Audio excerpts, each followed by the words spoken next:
नमस्कार दोस्तों। तो कैसे हो आप सभी लोग। आज की इस वीडियो में बात करने वाले हैं सिख इतिहास की बहुत ही महत्वपूर्ण स्थान जिसका नाम है श्री हेमकुंड साहिब। हेमकुंड साहिब के इतिहास के बारे में आज की इस वीडियो में बात करने वाले हैं। तो वीडियो बहुत ही ज़रूरी होने वाली है। अगर आप चैनल पर पहली दफ़ा आए हैं तो चैनल को सब्सक्राइब जरूर कर लेना। आज इस चैनल पर सिख इतिहास को लेकर पहली वीडियो अपलोड की जा रही है। पूरी से पूरी कोशिश की जाएगी कि ये जो लड़ी है वो इसी प्रकार चलती रहे, आगे चलकर बहुत ही अच्छे तरीके से आपको इतिहास, सिखों का जो इतिहास है, सिख धर्म का इतिहास है, वो आपके तक पहुंचाया जा सके। तो उसको देखने के लिए आपको जो चैनल को ज़रूर से सब्सक्राइब करना होगा। तो चलिए शुरू करते हैं आज की ये वीडियो। हेमकुंड, हेम का मतलब होता है बर्फ़, कुंड का मतलब होता है कटोरा, यानी कि बर्फ़ का कटोरा इस स्थान को हम पुकार सकते हैं। ये जो कहानी की शुरुआत होती है वो 1884 से होती है, जब संत तारा सिंह जी नरोत्तम को पटियाला की ओर से, पटियाला रियासत की ओर से एक काम सौंपा जाता है। काम कुछ ऐसा था कि उनको गुरु साहिबान के स्थानों की जानकारी इकट्ठी करने के लिए कहा जाता है, क्योंकि जो संत तारा सिंह जी नरोत्तम थे वो एक इतिहासकार थे।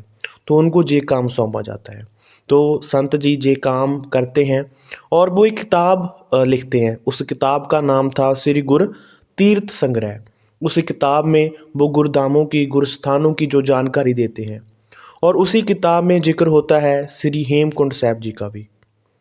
तो बात कुछ ऐसी है, जब संत तारा सिंह जी नरोत्तम श्री हेमकुंड साहिब को ढूंढने के लिए जाते हैं, तब वो जोशी मठ से पंडुकेश्वर जाते हैं। पंडुकेश्वर के जो लोग थे, वहाँ के रहने वाले थे, उनसे वो इस चीज़ के बारे में पूछताछ करते हैं, हेमकुंड साहिब के बारे में जानकारी लेने की कोशिश करते हैं। तब उनको पता चलता है कि पहाड़ के ऊपर की ओर एक नदी है। उस नदी का नाम है लोकपाल नदी, लोकपाल के नाम से उसको जाना जाता है। तो उस टाइम एक जो जत्था था वहाँ के लोकल लोगों का, वो उस स्थान पर स्नान करने के लिए जाने वाला था। तो भाई तारा सिंह जी जो नरोत्तम थे वो इजाज़त मांगते हैं उन लोगों से कि क्या मैं भी आपके साथ चल सकता हूँ स्नान के लिए, उस स्थान को देखने के लिए। तो वो जो जत्था था वो आज्ञा दे देता है कि हाँ, आप भी हमारे साथ चल सकते हैं।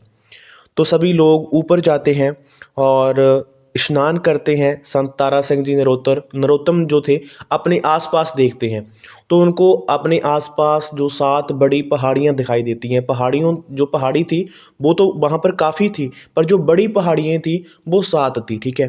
तो उनको गुरु गोविंद सिंह की जो एक बात उन्होंने लिखी थी बचित्र नाटक में, वो क्या लिखा था उन्होंने उन्होंने लिखा था, हेमकुंड पर्वत है जहाँ, सप्त सिरंग सोबत है तहाँ।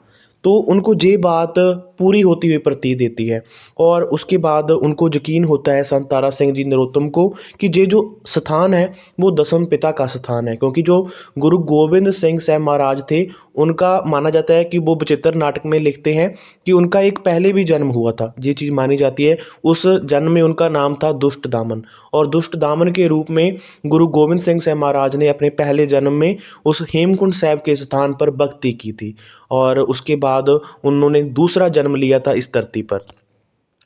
तो इस चीज़ के बारे में, इस स्थान के बारे में भाई तारा सिंह जी नरोत्तम अपनी किताब में लिख देते हैं।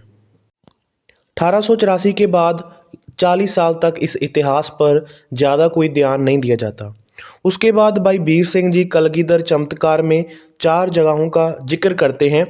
वहाँ पर मतलब कि वो जो 4 जगह थी वो ऐसी जगह थी जहाँ पर 7 पर्वत थे, और जो 7 पर्वत वाली बात से मेल खाते थे। उनमें से एक जगह नासिक के पास थी, दूसरी जगह पटना साहिब के पास थी, तीसरी जो जगह थी वो कैलाश पर्वत के पास थी, और चौथी वो जगह वो थी जो संत तारा सिंह जी नरोत्तम ने ढूंढी थी, यानी कि वो लोकपाल नदी के पास वाली जो जगह थी वो जगह थी। तो उसके बाद पक्का विश्वास हो जाता है कि जी जो हेमकुंड साहिब वाला स्थान है, लोकपाल नदी वाला जो निशान है, वो ही हेमकुंड पर्वत है। उसके बाद कलगीधर जो चमत्कार था वो प्रकाशित होता है, जो भाई वीर सिंह जी के द्वारा लिखा हुआ था। 1932 में सरदार सोहन सिंह, जो कि इंडियन मिलिट्री से एज अ ग्रंथी रिटायर हुए थे, वो टीरी गढ़वाल के इलाके में रह रहे थे। वो भी कलगीधर चमत्कार को पढ़ते हैं, और उसके बाद वो हेमकुंड साहिब का जो स्थान था उसको ढूंढने के लिए निकल पड़ते हैं।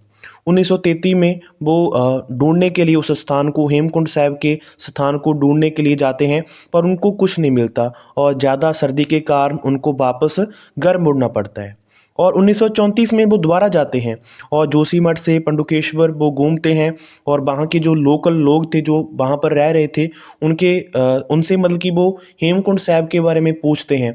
तो उनको पता चलता है कि एक ऊपर जो लोकपाल जो लेक है, जो नदी है, और लोगों की मदद के साथ वो नहर को पार करते हैं और उस स्थान पर पहुंचते हैं और उस स्थान को ढूंढने के बाद वो बहुत ही ज़्यादा खुश भी होते हैं। उसके बाद सरदार सोहन सिंह उस स्थान से वापस आते हैं और मसूरी देहरादून के गुरुद्वारा साहिब के प्रधान से आकर मिलते हैं और उनको हेमकुंड साहिब की उस जगह के बारे में बताते हैं। पर उस गुरुद्वारा साहिब के प्रधान जी ने उनकी बात पर कुछ ज़्यादा ध्यान नहीं दिया।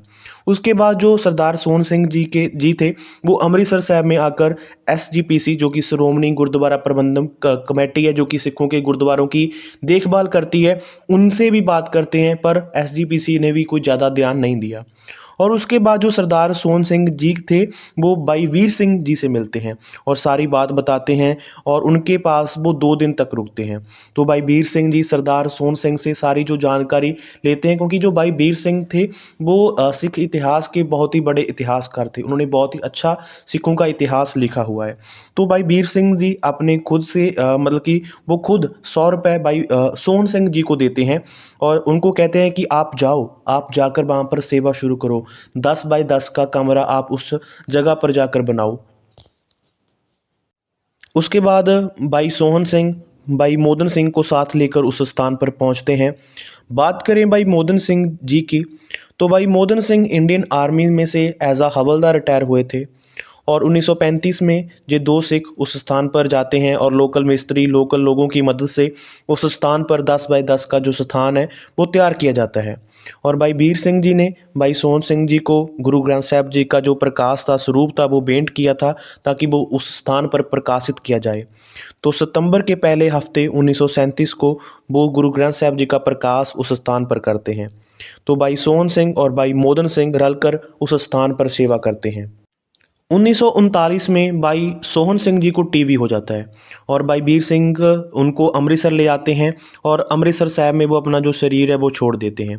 और उस समय उन्होंने जो अपनी पूरी सेवा थी भाई मोदन सिंह जी को सौंप दी थी, श्री हेमकुंड साहिब जी की। तो भाई मोदन सिंह जी लगभग 21 साल तक उस स्थान की सेवा करते हैं। तो अगर बात करें गुरुद्वारा गोविंद धाम, जो कि वहाँ पर सुशोभित है, तो वहाँ पर एक दरख्त है जो बड़ा दरख्त है और बीच में से वो खाली है।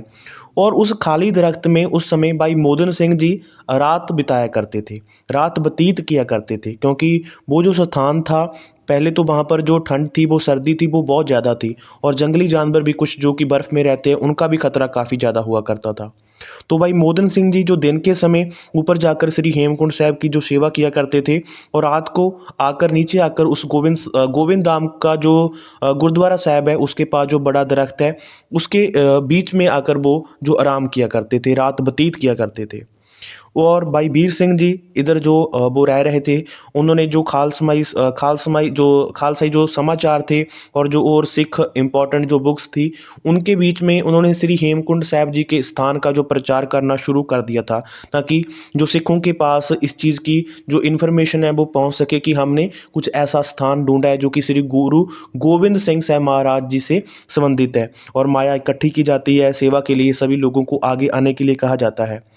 तो उस समय जो जोशीमठ से कोई भी रोड नहीं आता था और भाई मोदन सिंह जी की अगुवाई में 1944 और 45 के आसपास गोविंद घाट वाले स्थान के पास एक शेड बनाया जाता है और वहाँ पर जो जो शेड बनाया जाता है एक दरख्त के पास, तो वहाँ पर वो शेड डालकर जो गुजारा किया जाता है।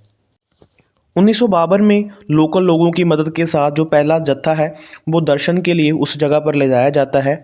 पर 1957 में भाई वीर सिंह जी जो अपना शरीर है वो छोड़ देते हैं और उनके कुछ समय बाद ही 1960 में भाई मोदन सिंह जी भी अपना शरीर छोड़ देते हैं। पर भाई मोदन सिंह जी ने अपना शरीर छोड़ने से पहले एक ट्रस्ट बना दिया था, जो कि उस जगह की जो सेवा संभाल करता था। अभी भी वही ट्रस्ट उस जगह की सेवा संभाल करता है। 1964 में वो जो 10 बाय 10 का बड़ा जो 10 बाय 10 का कमरा था उस जगह पर सुशोभित था, उसको बड़ा करने का प्लान बनाया जाता है। 1968 में वो काम शुरू कर दिया जाता है। और उसी वक्त जोशीमठ से गोविंद घाट और बद्रीनाथ तक एक सड़क बन जाती है, पक्की सड़क बन जाती है और लोकल लोगों की मदद के साथ वहाँ पर राह बनाए जाते हैं। और 1968 में जो आज वाला जो श्री हेमकुंड साहिब का जो स्वरूप है, जो कि आज हम इमारत देखते हैं, उसको 1968 में प्लान किया गया था। अब इसकी हम बात करें भी, इसकी जो लंबाई चौड़ाई कितनी है, तो अब जो स्थान है, अब जो इमारत है, वो 110 बाई 110 की है। और जो इसकी छत है, जो मतलब कि इसकी छत वो बहुत ही स्पेशल है, वो हर एक मौसम को सहार सकती है। तो ये कुछ इस इतिहास था सिखों की बहुत ही महत्वपूर्ण जगह के बारे में, एक तीर्थ स्थान के बारे में। तो इसके बारे में बहुत ज़्यादा जो कि चमत्कार भी वहाँ पर होते रहते हैं, उसके बारे में अगर उस भगवान ने चाहा, उस वाहिगुरु ने चाहा, आगे चलकर हम वीडियो शेयर करेंगे और आगे चलकर बहुत ही अच्छे तरीके से हम आपके तक जो सिख इतिहास है वो पहुँचाने की कोशिश करते रहेंगे। और अगर आपको ये वीडियो अच्छी लगी है, वीडियो को लाइक जरूर कर देना, चैनल को सब्सक्राइब कर देना और एक अच्छा सा जो कमेंट है वो भी कर जाना। Thank you so much.